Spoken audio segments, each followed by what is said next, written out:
Konnichiwa, greetings, and sweet salutations. Today I'll be giving you a brief Negrology of the real world.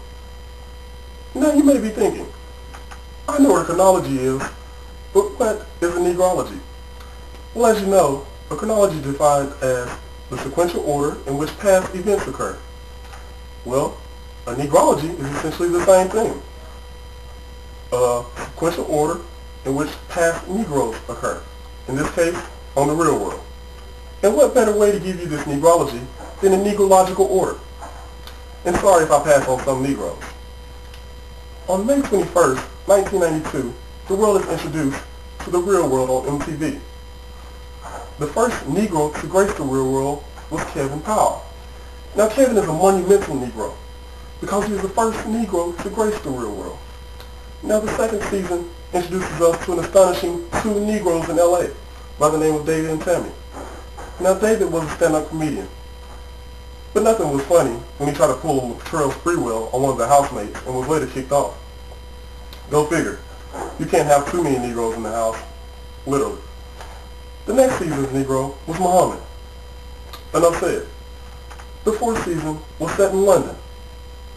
Well, I'm not too sure if I'll consider London Negro life, but the next season is. It was set in Miami with fine Cynthia. Now, the season after featured the pimpin'est Negro on the real world by the name of Cyrus. That man got more you-know-what than Kotex. Now that's my boy. And Camille was on that episode too.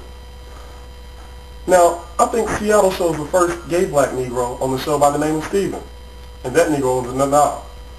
And Hawaii. Who can forget Tech? He jumped in the pool bucket naked within the first few minutes of being there. Now that's just what I call a crazy Negro.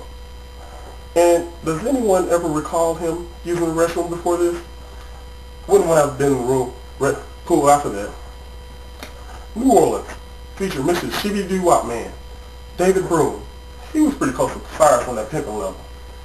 Now, the Back to New York season should have been called Back to Slavery season, because I didn't see one Negro in that house. I guess MTV had to take a break. But you didn't have Theo, Alton, who can still be seen around. But once again, Negroes are dropping Paris.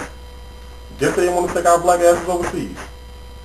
Jacques, nobody can pronounce his name. Karamo, the flamboyant Negro, and then Nehemiah. I guess Real World went on the street for trying to find the Negroish names. And now America's watching Stephen and Tyree. Real World is effed up once again by putting two Negroes in the house. Oh. And I just received news that they're looking for a new Negro for the Real World 20. Could I be that new Negro? I guess the voters will.